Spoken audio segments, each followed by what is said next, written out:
A ideia dos Nazarim é entender quem são o povo de Israel dentro das Escrituras. Desde Gênesis até Apocalipse. Quem são eles, da onde eles vêm, para onde eles vão. E quem é esse povo que, depois especificamente, o Messias, Sim. todo mundo conhece como Jesus Cristo. Sim. O nome hebraico é Yahushua HaMashiach. Ok. Quem é ele e qual é a ordem dos Nazarim? Qual é a função deles nesse mundo? Partindo desse ponto, nós nos identificamos com os mandamentos, obedecemos as leis da Torá. E se você for olhar de uma forma à primeira vista, sim, você vai identificar a gente muito parecido com o judaísmo. Porque seguimos as mesmas leis de formas diferentes, temos interpretações diferentes. Mas também estamos um pouco mais ao lado, entendemos mais e aceitamos o Messias como Salvador. Mais ou menos assim, para dar uma introdução. Então, é uma espécie, não sei se seria correto dizer, mas uma espécie de judeu messiânico. Seria mais ou menos isso? Se você for lá de uma forma bem... Genérica, é um judeu messiânico. Pronto. Mas não é o judaísmo messiânico. Porque nós não seguimos o judaísmo. O judaísmo, de prática, é o seguinte. Se você for pensar no cristianismo, o cristianismo são o catolicismo e o evangélico, por exemplo. Sim, os protestantes. São dois em geral. cristãos. Sim. São dois, exatamente, os protestantes duas em geral. vertentes. São duas que seguem o mesmo livro de regras, que é a Bíblia, e tem visões diferentes. Judaísmo não é a Torá. Judaísmo é a forma que as pessoas entendem e interpretam a Torá. Entende? Então, desse ponto, o judaísmo ortodoxo e o judaísmo nazareno, ou o judaísmo messiânico, eles interpretam a Torá da mesma forma. Só que o judaísmo messiânico entende que o Messias é Jesus Cristo. Pronto. O Nazarim não segue o judaísmo. Ele segue a Torá e tem as suas próprias, como o judaísmo, mas tem a sua própria forma de ver, de interpretar e interpretar as Escrituras. Exatamente. No que tange principalmente no ensino das duas casas. Essa é a grande diferença. O ensino das duas casas. Quando você vai entender o que é o ensino das duas casas, quem são as duas casas que estão desde Gênesis até Apocalipse, você vai entender, e isso é a característica principal dos nazarenos, o ensino das duas casas. Pode explicar um bocadinho isso? Vou pegar aqui, porque são muitos textos, tá? Se eu for falar alguma coisa, não vai virar uma palestra. Não, de jeito nenhum. Só para poder pegar algumas coisas aqui. A ideia é a seguinte, eu vou até tentar ser o mais breve possível. A ideia é que quando você vai estudar as Escrituras, você vai pegar em Gênesis, você vai entender isso, o cristão vai entender, o judeu vai entender, que o povo de Deus, o povo pelo qual Deus se manifesta, deixa eu me permitir fazer o seguinte, o Netzarim, ele entende que uma das coisas que ele precisa fazer, porque está nas Escrituras, é chamar pelo nome quem tem nome. Então eu vou explicar. A palavra, o Criador, dentro da mentalidade israelita, é chamado pelo nome que as Escrituras dão para ele. Yahuwah. Que são a junção daquele tetragrama, você já deve ter ouvido falar, que são as letras em hebraico, que é Yud, Rei, Vav, Rei. São as 4 letras. 4 letras do alfabeto hebraico.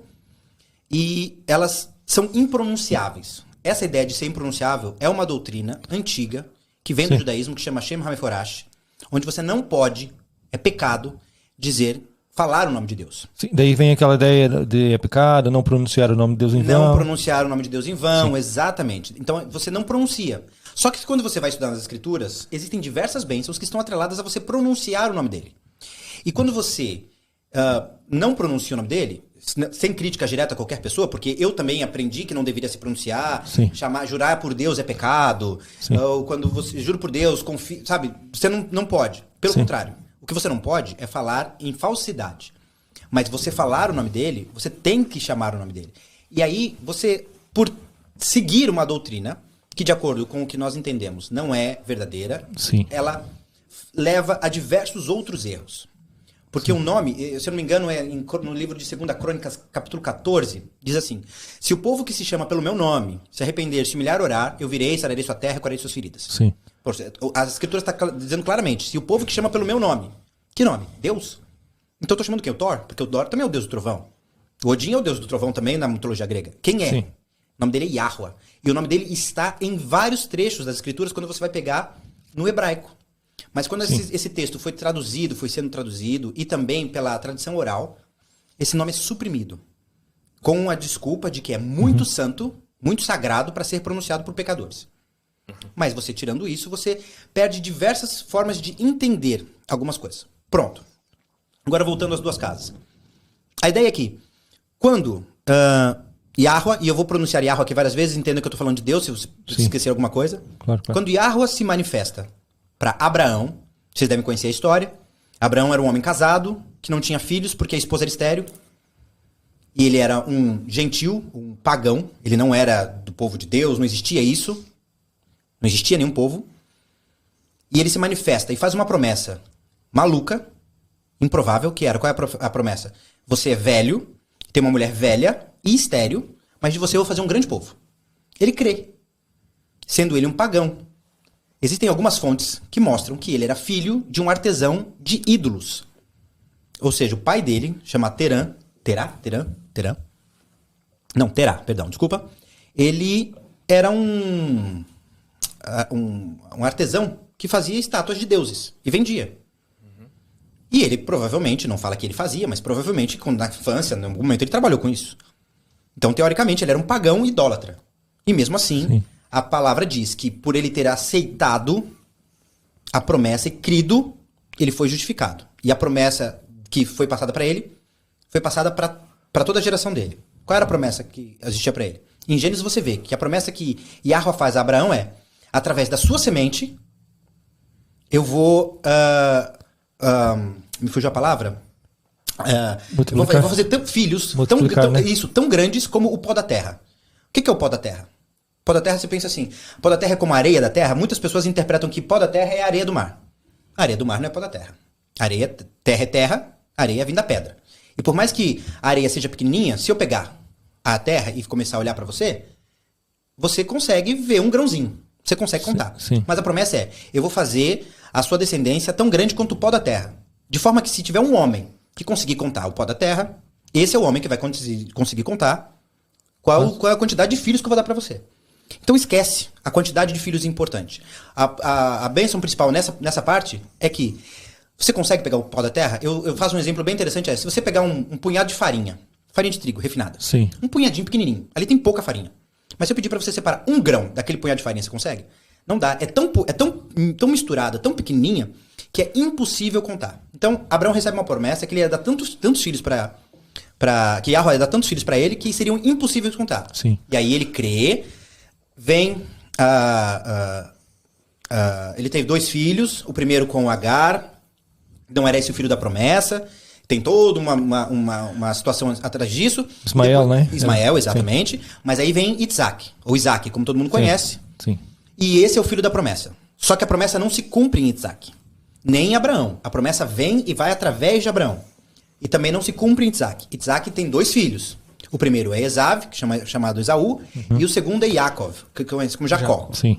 E em Jacó, nele se cumpre a promessa. A promessa que Isaac recebe em você, olha aí, são as 2 pontas. O pai, Abraão, recebe a seguinte promessa: eu vou fazer uma nação gigantesca, do tamanho assim, que você não vai conseguir contar. Só quem conseguir contar o pó da terra, esse é o que consegue contar seus filhos. Isaac recebe outra promessa. Sabe o que eu vou fazer? Eu vou fazer dos seus lombos saírem muitos filhos, e todas as famílias da terra serão abençoadas através da sua semente. Ok, mas então, só para colocar aqui uma questão, as 2 casas são daí, as casas de... Estás a separar, para explicar as 2 casas, estás a dizer que uma é a casa de Israel e outra de Judá e Efraim.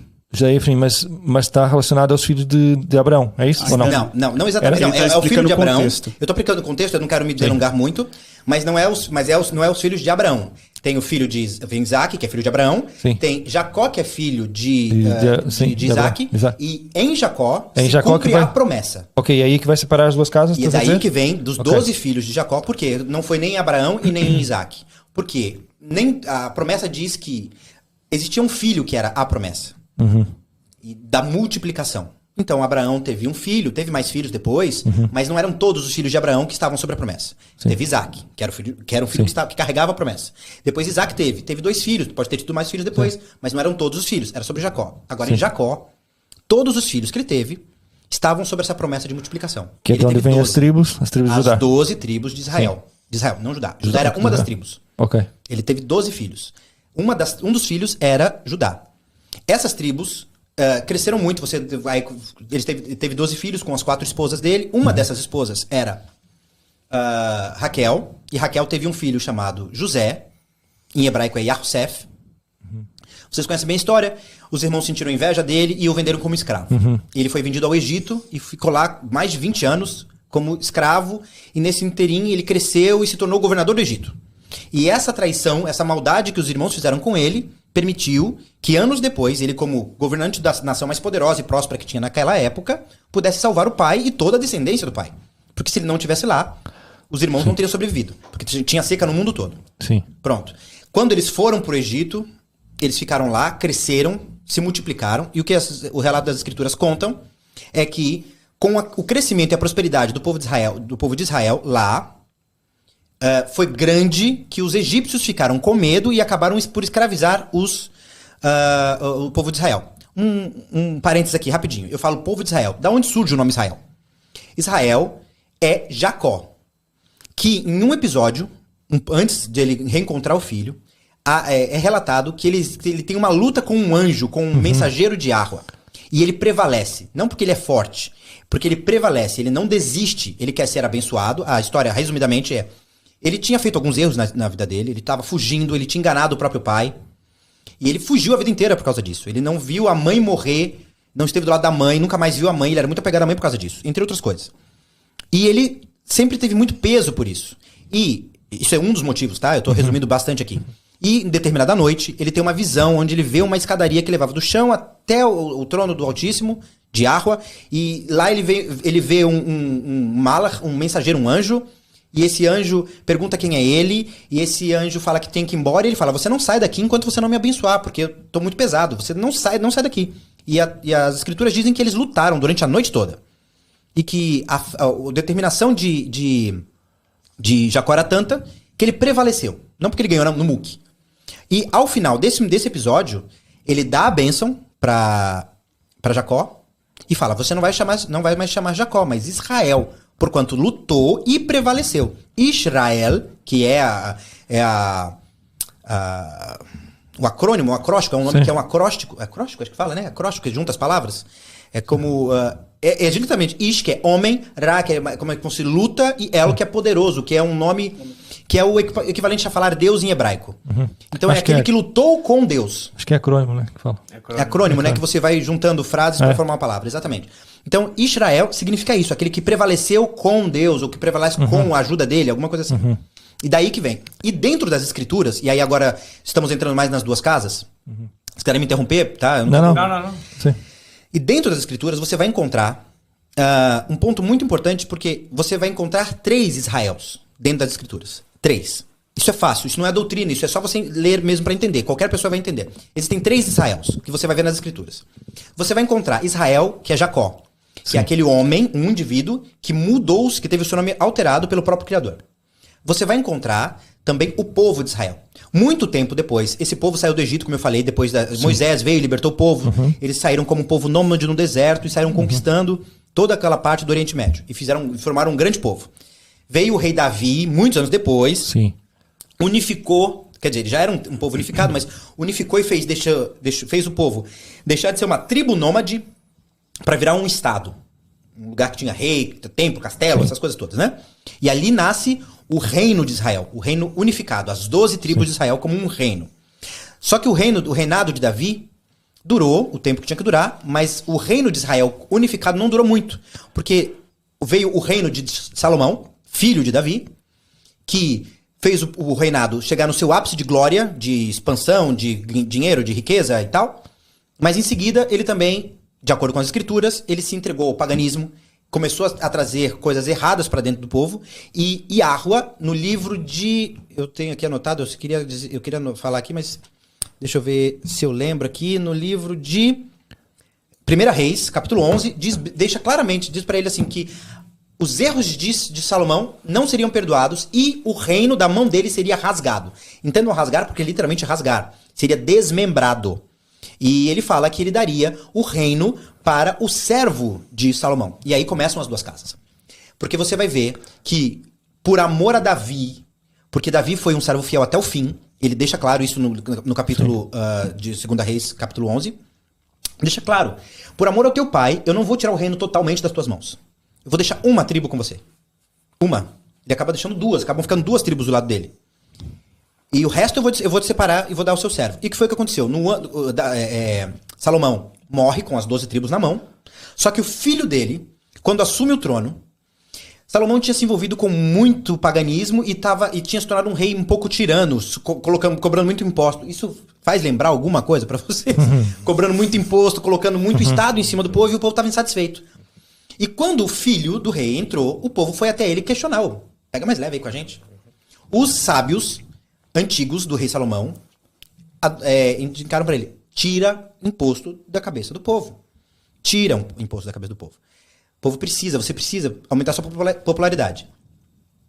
E os conselheiros novos, que tinham a mesma faixa etária, jovens, por favor, envelheçam, dizia para ele: não, se o seu pai era ruim, seja 2 vezes pior. Porque esse povo precisa aprender que quem manda é você é o rei. O rei não pede, o rei manda, e o povo obedece. E o que Salomão fez? O que Roboão fez? Obedeceu o que...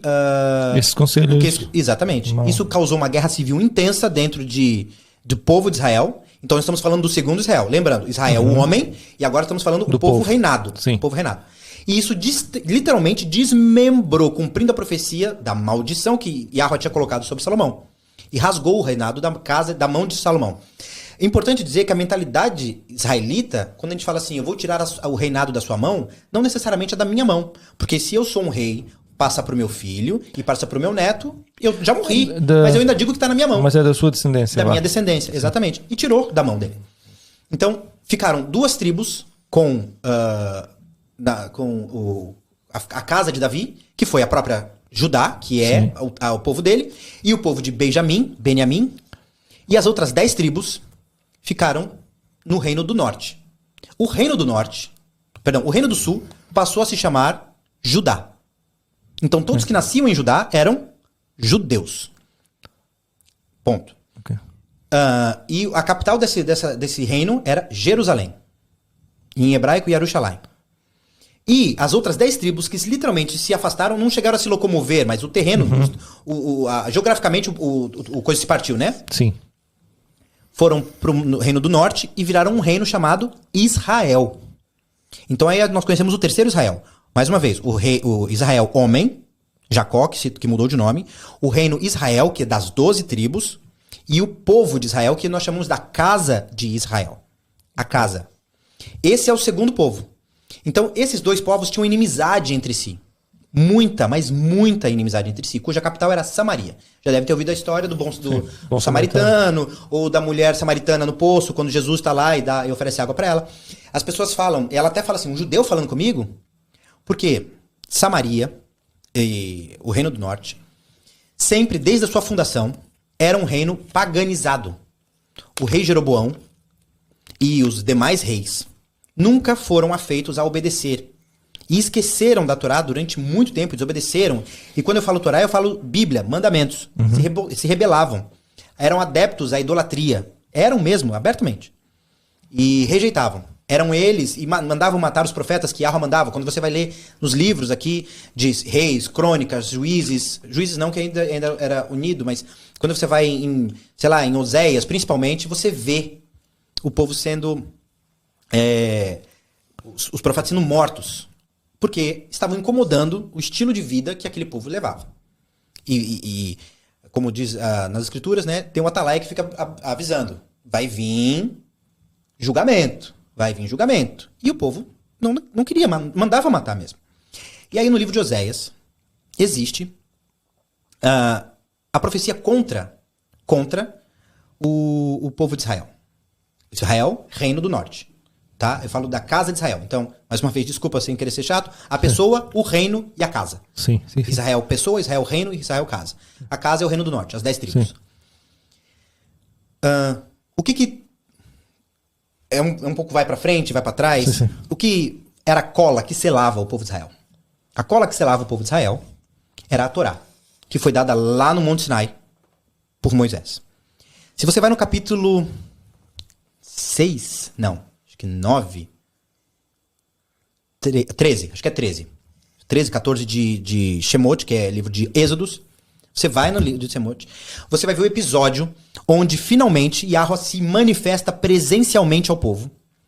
E ele fala, eu vou dar uma aliança para vocês. Você já deve conhecer a história. Moisés sobe no monte, fica lá 40 dias e 40 noites para receber as tábuas da lei. Sim, quando ele desce da lei, o povo tá lá em algazarra. Já tá com um bezerro de ouro. Nesse momento, ele se manifesta.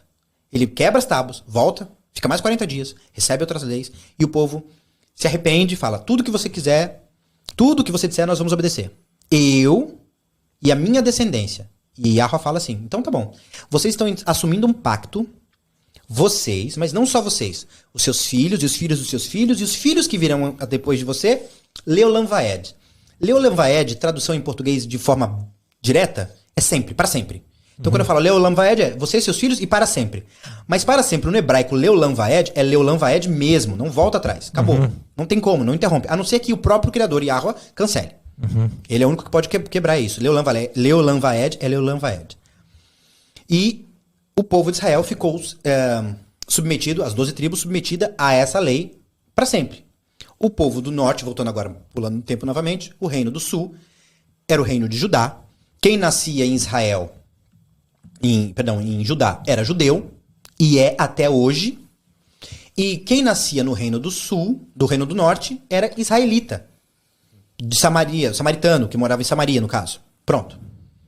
A história conta, as escrituras contam, que o povo se paganizou, o povo do norte, os dois, mas o povo do norte se paganizou a níveis estratosféricos mesmo, de esquecer quem era Yahweh. Naquele tempo, já se esquecendo quem era. E Yahweh mandando profetas, alertando do pecado que eles tinham. Não façam isso, isso está errado. Ao ponto que ele pronunciou maldição. Que aí você vai ver no livro de Oséias. O livro de Oséias era, eu mandei os meus profetas, eu estou parafraseando, não está escrito dessa forma. Sim. Eu mandei os meus profetas para você, e você os matou. Eu dei a minha Torá para você, e você a rejeitou. Pois agora eu estou tirando a Torá de vocês. E eu não quero mais vocês como povo. O reino do norte. Eu não quero mais vocês como povo. A palavra que eles usam, quem dá essa mensagem é um profeta chamado Oséias. E a forma que ele faz para Oséias ensinar essa mensagem, como ela é dura, ele faz Oséias casar com uma prostituta. E a mulher não queria ele, cara. E ela ia, ele casava com ela, e ela fugia pro prostíbulo novamente. E ele tinha que ir lá e comprar a mulher de novo. E ela fez isso umas 2 ou 3 vezes. E quando ela teve uma filha dele, o nome que ele tinha que dar à filha era Loami. Em hebraico significa não mais povo. E ele falou, você tá entendendo e você vai passar essa mensagem pro povo. Ele fez o profeta sofrer na carne para passar com toda a veracidade do que o povo passaria. E qual era essa mensagem que ele passaria? Que Israel, a casa do norte, a casa de Israel, deixaria de ser povo. Que Yahweh estava o rejeitando, literalmente o rejeitando. Não quero mais vocês. E no ano 721, historicamente, aí você pode sair das escrituras e procurar isso no livro de história. No ano 721, os assírios atacam o reino do norte, resumidamente, e destroem totalmente aquele reino. As 10 tribos são capturadas e presas. Os que morreram ali, e foram presas, levadas cativas. E literalmente desaparecem da história. Não é que todos morreram, eles desapareceram da história, porque os assírios, diferentemente dos romanos e dos gregos, eles tinham um jeito diferente, mais parecido com o dos babilônios no futuro, de conquistar. Como? Se você fosse um povo na época que o Império Romano te conquistava, você tem suas tradições, você tem os seus deuses, você tem a sua cultura. Eu sou um imperador romano, eu vou lá e vou mandar deve ter atingido 300. Vou mandar o meu Meller, o meu mensageiro. Oi, prazer, eu sou o Filipe, sou mensageiro do rei fulano de X. Eu sou do Império Romano e nós vamos conquistar vocês. Vocês querem guerra? Se o povo falasse, queremos guerra. Então vinha o Império Romano com uma barra de ferro, esmagava vocês, não sobrava nada. Mas se você falasse assim, não queremos guerra. Então tá bom. A taxa de imposto é X, a produção é essa, fiquem com sua cultura, façam do jeito que vocês estão fazendo, não tem problema. A lei agora é essa.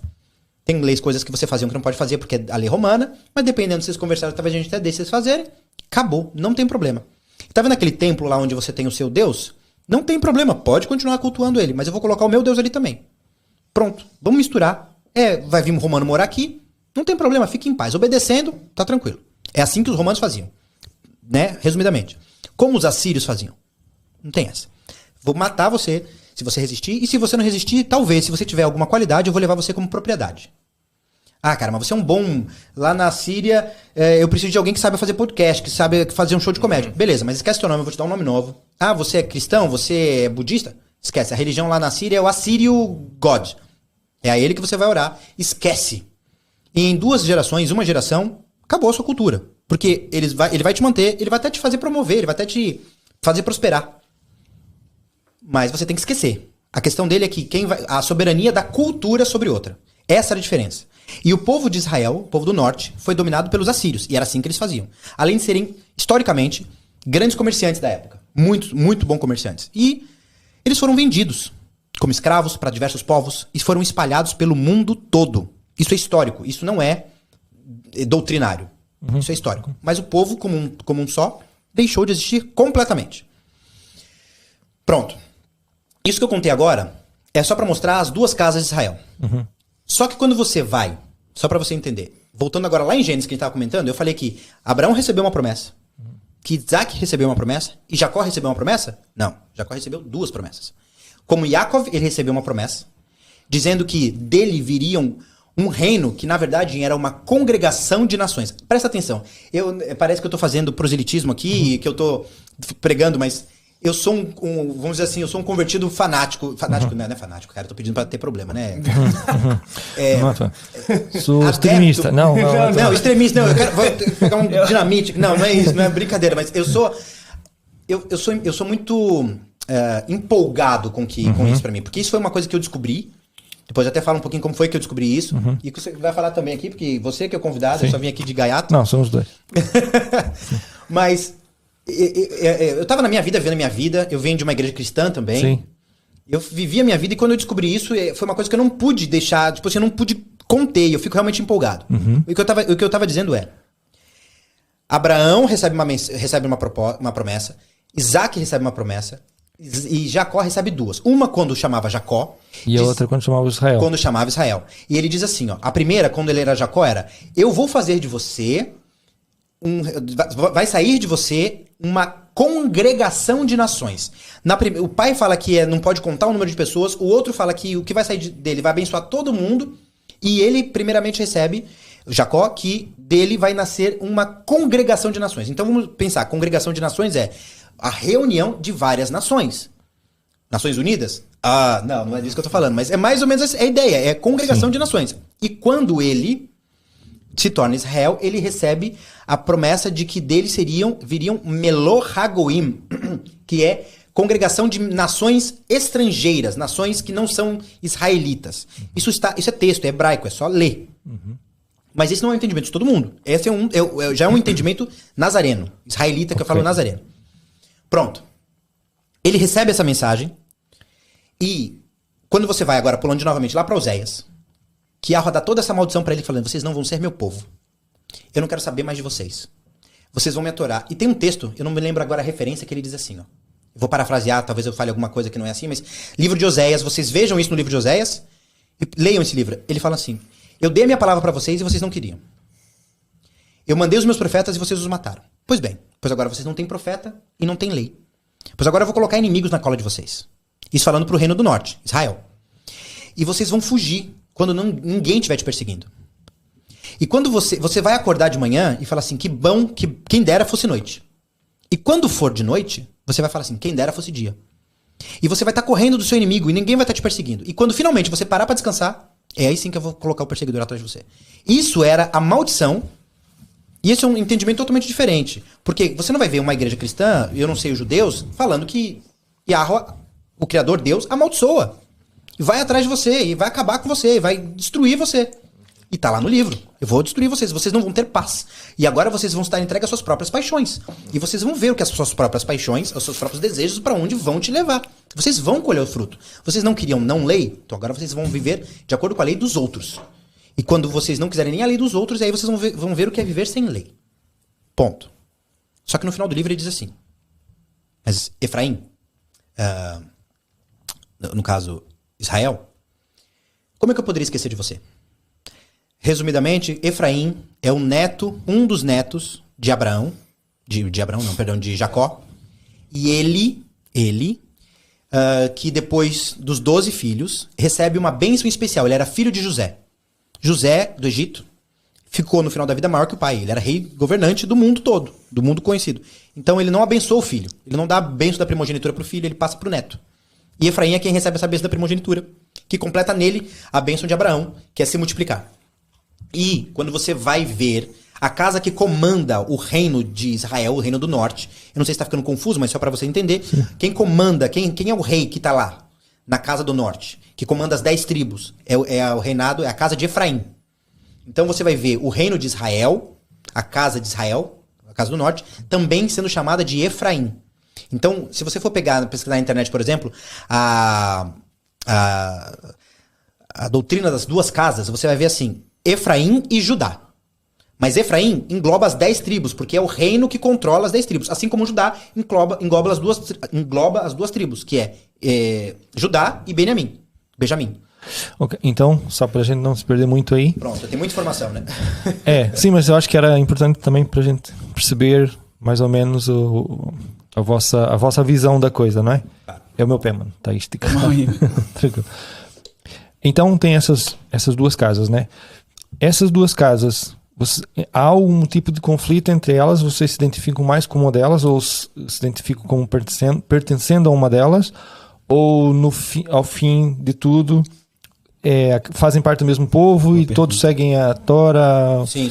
Eu vou explicar, não. Se eu for dizer para você, qual pertencemos? Você lembra que quando Yahweh aparece para Abraão, a primeira promessa que ele faz é: eu vou te dar uns filhos que são como o pó da terra. De forma que se alguém puder contar, esse será. Sim. Então, a questão não está. O foco desse texto não é em a quantidade. O foco dessa promessa é impossível diferenciar, contar quem é. Eu não consigo separar um grão de outro grão de uma farinha, de uma terra batida. Eu não estou falando de uma terra granulada. Estou falando pó. Sim. O pó que você tira dos seus móveis. Você não consegue identificar qual é. Essa é a questão. Então, se eu sou de um povo ou outro, eu posso dizer que com quase certeza, mas não toda, que eu pertenço a Efraim. Sim, que é do Reino do Norte. Reino do Norte, que foi disperso. Certo. Por quê? Porque o Reino do Norte, ele recebeu a maldição de Lo-Ami. Yahweh falou, não quero mais vocês. E o Reino do Sul recebeu outras coisas, mas nunca recebeu a maldição de Lo-Ami, que é não quero mais vocês como povo. Eles foram expulsos da Babilônia, eles foram conquistados pela Babilônia e ficaram 70 anos lá, foram cativos, foram escravos, tiveram muitas coisas, mas o judeu nunca perdeu a sua identidade, nunca esqueceu quem era, de onde veio e quais eram as promessas para ele, nunca. Agora, o povo do norte não sabe mais quem é. E quem é esse povo do norte? A questão é que os assírios destruíram essa identidade. Destruíram a identidade e venderam ele para o povo. E onde era o povo? Se você for buscar, eu não sou especialista em geografia, nem em história dessas coisas, mas atenção, eu não sou nenhum estudioso, eu sou uma pessoa comum que estuda, né? Pronto. Mas se você for buscar, historicamente, onde os assírios mais faziam comércio era aqui no norte da Europa. No leste, né? Fala leste da Europa. Sim. Ali na região da Ucrânia, da Rússia, aqui na Polônia. Ali era uma das partes, mas não só. E você vai ver que lá esse povo se misturou. Só que você lembra que eu falei pra você que lá no deserto, quando Yahweh manda as 10 palavras, os 10 mandamentos, e ele faz uma aliança com o povo, ele fala, mas não só você, mas os seus filhos, os filhos dos seus filhos, e Leolam Vaed, indiferente. Não existe no texto dizendo que Yahweh quebrou a aliança, que ele cessou, tirou você da aliança ali. Aquelas pessoas que estavam naquela aliança, e tiveram filhos e descendência, e foram passando de descendência em descendência, continuam, vamos dizer, o sangue, o gene continua. Ainda que eu ou você, como povo, não sabemos, não tenhamos mais isso, porque ele tirou isso de nós. Yahweh tirou isso de nós. A ideia é que, e aí tem documentários maravilhosos, na internet mesmo, gratuitos, tem livros maravilhosos. Se você depois até fazer um merchan, eu gostaria, não meu, mas ajudar a divulgar, é que o povo de Israel, ele foi despachado no mundo todo. E lá, ele não foi destruído.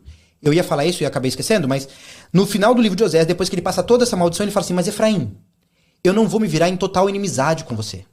Haverá um dia que eu vou trazer você dos 4 cantos da terra. Aonde quer que você está. E até lá, você vai continuar sendo não meu povo. Você vai continuar sofrendo essa maldição. Mas nesse momento, quando eu falar que chegou o momento, eu vou trazer você de novo, vou reunificar a casa de Davi, o tabernáculo de Davi, que essa casa de Davi é o reino de Israel, o reino, né? A pessoa, o reino, unificado das 12 tribos, e vocês serão o meu povo. E aí eu vou colocar a minha Torá novamente nos seus lábios e no seu coração, e vocês não vão mais tropeçar e não vão mais cair. Ponto. Então o que nós cremos? Que o reino de Israel, ele foi disperso pelos assírios, vendido para todos os lugares do mundo. As gerações que não morreram, que foram escravizadas ou vendidas, foram paganizadas, foram secularizadas, esqueceram quem eram realmente, porque essa era a profecia. Vocês não querem a minha Torá, agora vocês vão esquecer quem sou eu. Vocês vão esquecer quem sou eu. E a atenção a parte é esquecer quem sou eu. E eles prosperaram ali, lá, esquecendo que eram do povo de Israel. E aqui são evidências, a gente não pode provar. Nós cremos que toda a colonização da Europa, atualmente, vem... Isso, eu tô falando de 1000 anos atrás, porque isso aconteceu em 721 a.C. Então tem mais de 2 mil anos. Não, mais de quase 3 mil anos, porque 2000 depois e mais 700 antes. Mais por aí. Quase 3 mil anos ou mais até. A questão é que nós cremos que o povo de Israel foi espalhado em todo o mundo. Em todo o mundo. E isso cumpre, de acordo com a evidência das Escrituras, a promessa que foi feita a Isaac. Porque através da semente dos teus lombos, todas as nações da terra seriam abençoadas. Afinal de contas, o que nós entendemos é que a promessa de um povo é exclusivamente para um povo só. Um povo só. Quem é esse povo? Israel. Os filhos de Israel. Os filhos de Jacó, que virou Israel. Então quer dizer que a salvação não é para ninguém fora desse povo? De acordo com as Escrituras, não. Não é. Mas o que ele fez para que todo o mundo pudesse ter acesso a essa salvação? Espalhou por tudo quanto é lado. Tudo quanto é lado. Você tem descendência em tudo quanto é lado. Então vocês, de acordo, não dá para provar, porque isso se perdeu, mas existem evidências claras. Tem um documentário que mostra de gente no Brasil, índios, nos Estados Unidos, tipo pessoas, culturas milenares, que têm exemplos de religiosos, da cultura, da arquitetura, que são israelitas. E como?